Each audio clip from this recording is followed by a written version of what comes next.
Hello, and welcome back to the channel, and a happy Infernity Day, everyone. Today, we are here with a new Master Duel video, as promised. Of course, you all should know that the ban list for Master Duel literally dropped today. And this video is actually already post-ban list, since the only hit that actually infected Infernity was the Beatrice ban. But I play this variant without Beatrice because I personally hardly made her. Of course, Beatrice band can get you to play through less hand traps, but this variant has so much gas that Beatrice just wasn't necessary at all. And I'm actually glad with the Beatrice ban because Fiendsmith makes Beatrice just way too broken. So yeah, Beatrice had to get banned for sure. And I'm really happy with that one. Also, Tempai got hit. Let's go. Fuck Tempai. But yeah, in this variant, I will showcase an Infernity Horus Fiendsmith Millennium pile. 60 cards that actually plays hand traps. Because it can be done with because of the Millennium cards and of the Horus cards, of course. You can put them in your back row with Millennium cards if you go first, or just discard them with Horus. Of course, we kind of minimalized the use of using hand traps. So it's basically just Maxi, Fivalos, and Droll as crossout targets. Maxi and Charmy at 2, to be fair, because they are just turn skips in general and they come in really handy. This variant is also with Infernity Sage, so you can discard your entire hand on your following turn with all those extra cards you got. And of course, it just always pluses Maxi and Fivalos, and this variant can pretty much play it, and it's really, really good. So yeah, let's just get first into the deck list like we always do, and then go into the videos. This was also the variant I used laddering in the Duelist Cup. We eventually got to D level 18. I didn't have time enough to grind for D level max, sadly, but I could have definitely made it for sure. But yeah, let's just get into the deck profile first, and then in the test lens videos. Enjoy the video and have a happy Infernity Day, of course. Alright, the deck list. This was the deck list I used for the video, and also, of course, grinding the last ladders in the Duelist Cup. Yeah, let's just get into the deck profile. Starting off, of course, with our best boy, our 16-year-old now, Infernity Archfiend. We play it at 3 because it's 60 cards. Definitely nice to open in this variant because you don't have to go into greedier lines to access him, which is pretty nice, of course. That's why we're playing 3 Archfiend. Also, of course, always, if I have the option to play 3 Archfiend, I will play 3 Archfiend, because it's my favorite card, of course. Then we actually have double Necromancer. Of course, you can definitely cut this card back to 1. But I used it at 2 because of Psy Framelord Omega in the deck. If you don't run Omega, then there's no need for 2 Necromancer at all. I just like having my 2 Royal Rares in my deck. But yeah, you don't need double Necromancer for sure. I just really like it to use it in combination with Omega. And it's pretty nice extra extension sometimes, of course. Then we have 1 Patriarch for Dugarest plays, of course. Even with 3 Launcher, you would still play Patriarch Dugarest because, I mean, it's free extension. Of course, Patriarch can be bricky if you open it, but the deck really needs the extension sometimes. It's a bit foolish cutting Patriarch Dugarest because the extension is really what you need sometimes. Then we play Sage. Sage already explained a bit in the beginning, but it can discard your hand traps, of course. And we play it because of Omega. Again, if you don't run Omega, no need for Sage. But in this 60 card variant, I would recommend it because, you know, you're running Maxi and Fualos, so you really want to get all the cards out of your hand in your turn. Of course, you have Droplet for that too, but you know, Sage is Sage. It's pretty nice. Then we have Triple Tour Guide. It's a 1-card combo, of course. It's just pretty nice, and it's the best normal summon Infernity can have. This is a 60-card variant. You have a lot of plays to do. Your hand should be all gas, so you can just play through a lot of hand traps, of course. Tour Guide is definitely, or Imperm Bait, and when it goes off, you just basically win from there. Then we have Stygian and Rhino Harris. You got to play them. If you play Tour Guide, you play Rhino, of course. Also, I really love Rhino just in general with the Millennium cards. I mean, you can place it in your back row and then fuse it away for Snake Eye Doom Dragon, which is pretty nice, and then it actually triggers. So, really, really nice card. Stygian Harris will always be the biggest bricks of the deck. Stygian less than Harris, of course. Double Engraver, I mean, Engraver's at 2, so play him at most as you can, so too. It's one card combo, of course, and it's crazy, of course. Crazy, crazy card. Then we have one Lurie. Yeah, Lurie, you play tracked, of course, and Lurie is just mandatory for track plays. We got, for the Horus engine, we got triple Infernity, one Happy. You know, Infernity is just one of the best cards to have in your opening hand, and more Horus names are just bricky. Don't play more than one extra Horus name. Happy it is, because Happy is pretty nice, so you can add back cards from your graveyard either to the deck, even the opponent's deck, which is pretty nice to get them for resource, to out their resources. Or, yeah, you can even add extension back. For example, you can add launcher back to your hand, which is pretty nice. Actually came up in the Duelist Cup, which is, yeah, I really like Happy for that. But I rather don't see it in my opening hand, except if it's combined with an Infernity or King Sark. Then we actually maxed out the Millennium engine, because Millennium cards are just so broken. We have Sengajin and Golem. Golem is, of course, less than Sengajin, but Golem is pretty nice because it adds Wedju Temple. We only play 2 Wedju Temple because 3 was just too much. I tested with 3, and I really rather just search it with Golem than opening it. I even opened 2 copies of the card in multiple test ends while playing at 3, so I won't recommend it to play it at 3. But yeah, the other Millennium cards pretty crazy, and you should run them in 3 at 3 in a 60 card variant. Then for the hand traps, like said, Fualos, Maxi, and Droll. Droll is just your crossout target because this deck loses hard to Droll. Every Infernity list does in the end. And Maxi and Fualos are just basically turn skips, of course, which makes going second much easier, because if they just pass, you just have free win from there. Otherwise, you just have a lot of card advantage and your opponent doesn't. Because this deck is all gas, you can just gas through almost anything by then if you have a lot of cards in hand. Sorry, I'm a bit sick. But yeah, next up for spells, triple launcher, of course. Oh, damn, Konami, please give it to us in TCG. Like, damn, we deserve it. Then we have one Reaper. One Reaper is enough. I mean, you have 3 launchers, so why would you play more Reaper? Triple tracked, because this is 60 cards, and Engraver and Lurie. Yeah, Engraver is at 2, of course, and you don't have Lacrima in the game yet, so I didn't use Sanct because I don't like Sanct in best of 1 format. Because it locks you out of attacks, except for Light Fiends, of course. So that's why triple tracked, because tracked is also nice to open if Engraver's at 2. Then we have 1 card destruction, in my opinion, mandatory in a Maxi-based format, because you can search it with Trust, and while you're decking out your opponent, card destruction just gives you a free deck out, of course, which is really sick and really funny. Foolish Monster Reborn, always Infernity staples for sure. Trust Talents, same for always Infernity staples. They are insane, and Trust can almost literally search you anything to get you comboing. And Talents is just an insane card to keep on extending, or of course, bait your opponent's hand trap, then use Talents, then look at their hand, and then you just know what to play against, of course, and then you can just gas combo. Then we have double Droplet. Droplet is pretty nice in this variant, because you have a lot of cards that you would like in the graveyard. And Droplet is really nice in the best of 1 format. Double Callby. I mean, Callby is at 2, that's crazy. Always play this at max in Infernity, because we don't like hand traps. Then we have the 1 of Crossout. Crossout is at 1, of course, but that's pretty fair.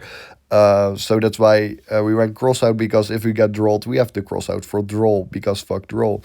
And then we have double Void Apocalypse. It's just extra engine. I wouldn't recommend to play it at 3, because you will break in multiple copies, but Void Apocalypse is a nice extra card to have as engine.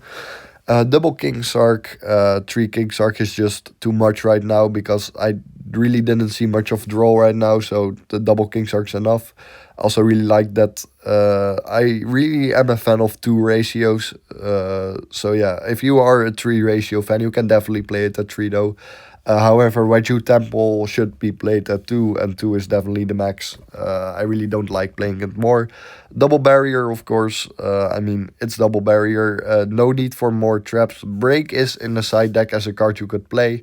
You could definitely play an extra trap, but I don't want to risk the brick.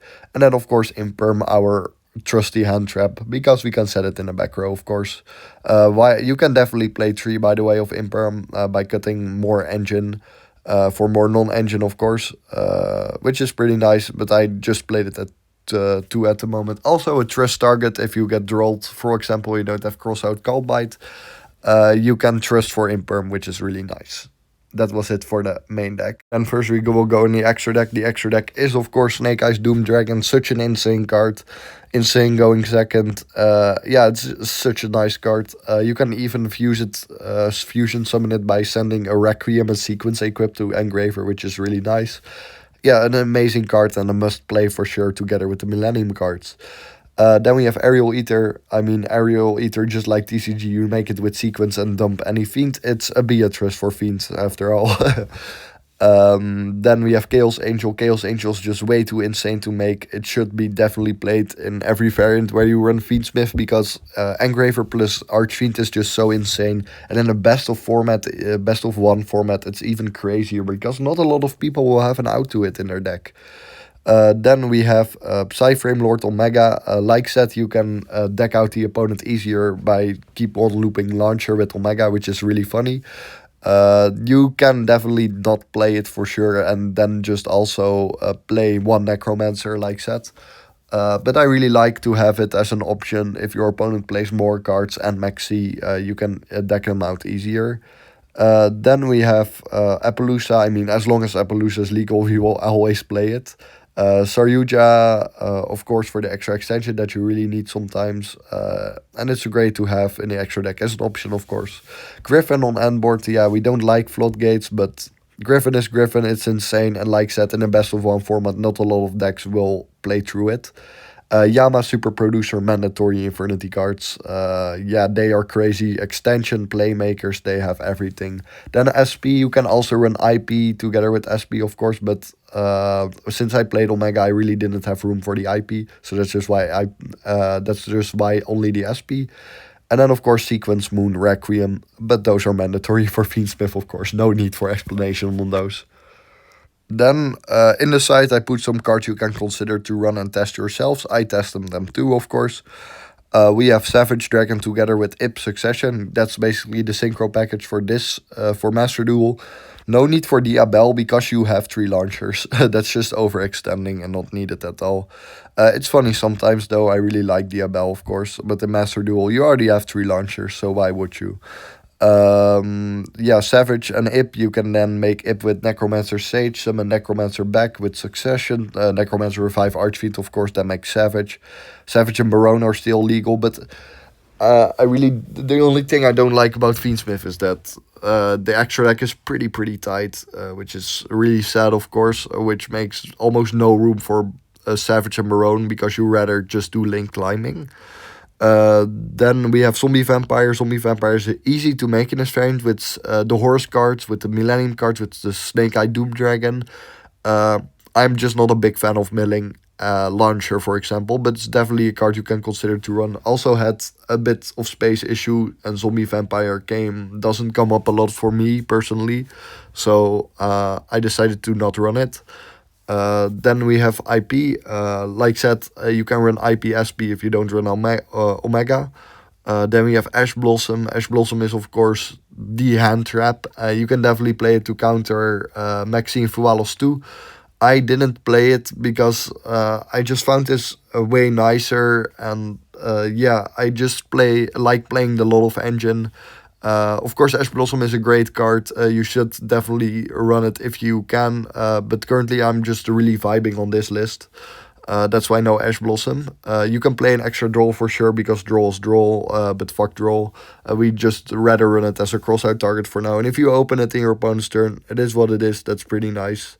Then we have Infernity Break, of course, if you want to play an extra trap. But like said, you already have so much on your end board, you really don't need a third trap. I wouldn't recommend to risk the brick. And then, of course, we have Wetju, Temple, and Sanct. I already pretty much explained why I don't run these, but like you can definitely test them out, but you will probably face the same issues as I did while I was testing them out. Alright, that was it for the deck list. I hope you all enjoyed and understand it. Let's get into the videos of me playing against other people in the Duelist Cup, and also some videos will be just in ranked. But we made it to D level 18, which I'm really happy with how less time I had, sadly, for Master Duel. I'm really happy with D level 18. Could have definitely made it to D level max for sure. But let's just get into the videos. Enjoy, and of course, let me know what you all would like to see next on Master Duel.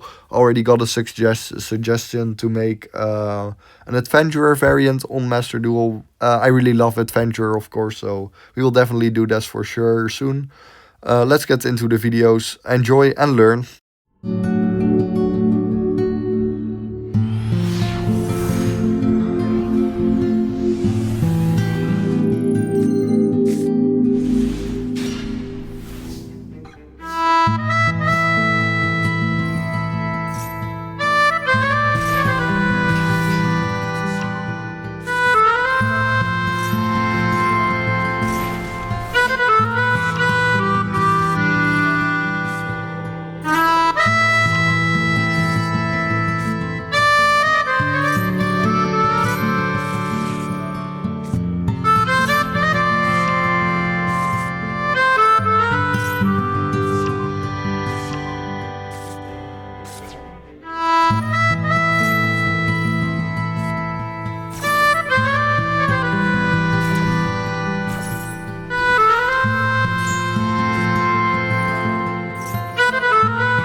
So yeah, that was it for the video. Thank you all so much for watching. I appreciate how much support I'm getting and the channel. Thank you all so much.